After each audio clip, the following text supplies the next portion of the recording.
สวัสดีค่ะมาพบกับช่อง YouTube วันเที่ยวของนางแบบนะคะ วันนี้จะมารีวิวนี่เลยค่ะ A Moment of Love เขาคอนะคะ ที่นั่นเขาเป็นเต็นท์กระโจมนะคะ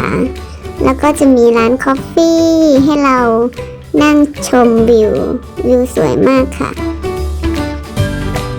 วิวคอฟฟี่ก็จะประมาณนี้ค่ะ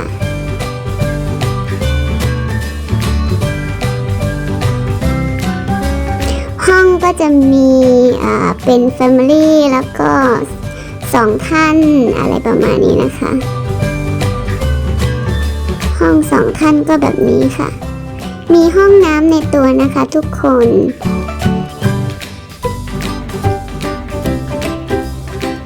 สะดวกสบายมากค่ะไม่ต้องกลัว เต็นท์ที่นี่เขาดีมาก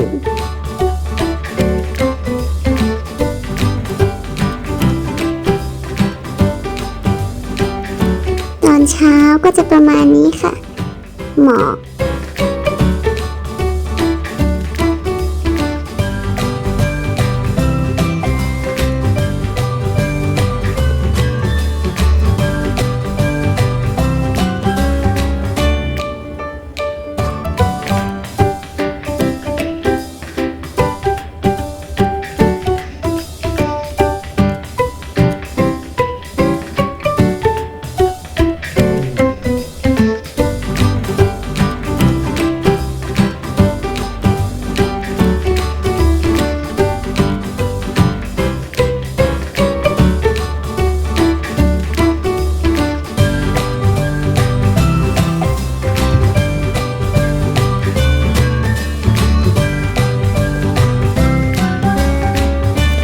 ตกเย็นมาเราก็มานั่งชิลๆกับหมูกระทะนะคะ